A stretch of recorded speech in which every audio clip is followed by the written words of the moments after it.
Fellow Caymanians and residents, good day to you all. I listened with some disappointment to the Premier's press briefing last week. I sat through the briefing and, like everyone else, heard little about the actual plans on how we will reopen. We in the opposition fully support the objective of reopening the Cayman Islands to visitors. We must reopen, and of that there is no doubt. We have been clear that as sufficient numbers of our population become fully vaccinated and the boosters are made available to those in the community who need it, we should normalize our economy by reintroducing tourism to our islands. However, we have also been clear that the reopening must be well planned, coordinated, and credibly communicated to the public.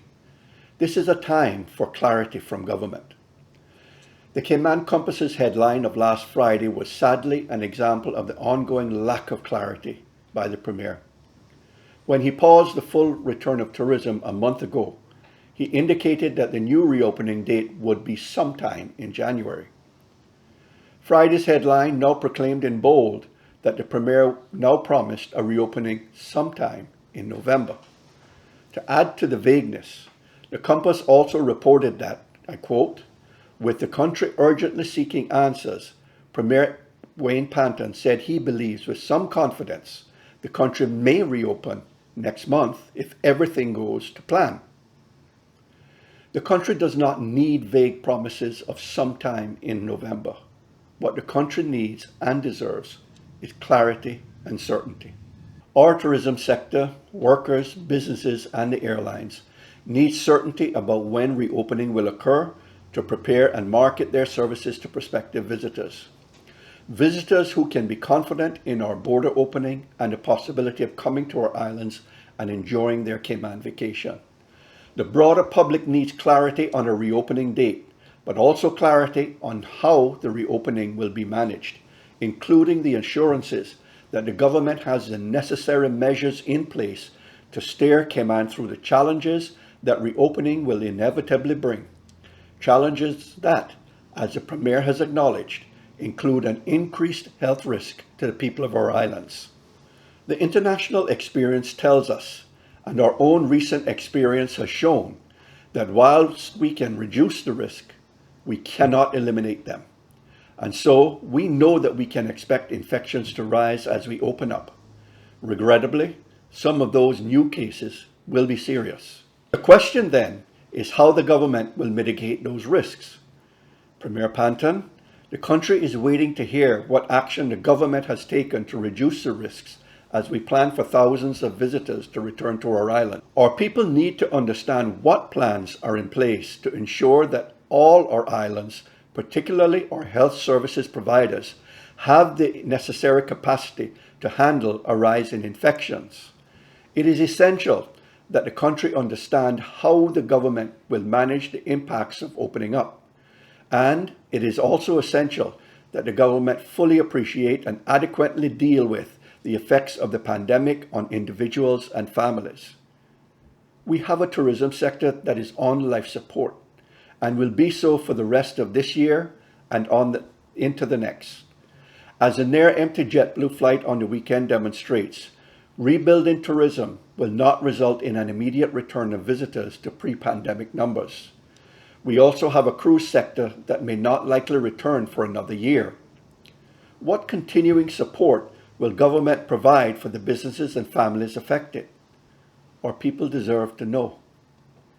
It is inevitable that when the number of infections does rise, it will further impact individuals and their families, including those needing to isolate because of illness or at risk of becoming ill. How will those individuals be supported?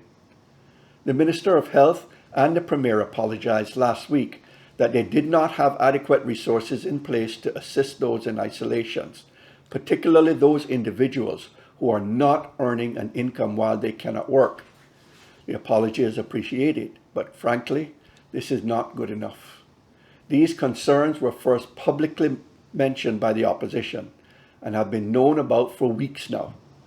People's lives are being negatively affected by the inactions of the government, and this needs the health minister's full attention. These are all valid concerns of not only the opposition, but of many people in the country. And so, before the Premier or anyone else again insinuates that we in the opposition are playing politics, let me say this. No one in the government or at the press briefings cares more about the people of these islands than we in the opposition do. We have supported the government where we agree, and where we do not, we say so. It is our sworn obligation to protect our democracy and to defend our people. Simply put, that is not playing politics. That is doing our job. In almost every instance where the opposition has expressed concern about the government's actions or inactions, the country has seen the government acknowledge our positions and adjust aspects of their plans accordingly. It is no fault of ours that the government has provided little that the opposition or the country can support in their management of and their response to COVID-19. Again, we are not alone. A look at the poll published on page 4 of Friday's Cayman Compass indicates people's feelings. When asked how satisfied the public was with the government's response to the COVID-19 community outbreak, a mere 8% said they were very satisfied and 10% somewhat satisfied with the government. In contrast, 78% were dissatisfied, broken down as 67% being very dissatisfied and 11% being somewhat dissatisfied. Similar concerns can also be seen across the various social media platforms, in the comments on the news blogs, and even in the comments during the government's own press briefings. This level of dissatisfaction can be placed squarely on the shoulders of the Premier and Minister of Health, as the ones who are leading the government's response to the pandemic. We in the opposition take our responsibility seriously. We will continue to ask questions of the government and insist that the Premier provide the clarity and reassurance that the country needs on a full border opening. We also continue to promote vaccinations as the best way to protect our people from serious illness as we reopen. We accept that there are those who choose not to take the vaccine, and we respect their choice. But I continue to urge that as many people in our islands who can, please take the vaccine. And those in need of vaccination boosters, please do get it as we prepare for a return of tourism sometime in November. I certainly plan to get my booster. I will say again that the opposition fully supports the border reopening and the return of tourism. However, we continue to highlight that a full reopening needs to be done in a thoughtful, planned manner, and that the country is updated on these plans and has confidence in them. Last week, the Premier hosted a news conference to announce that he would hold another news conference sometime this week.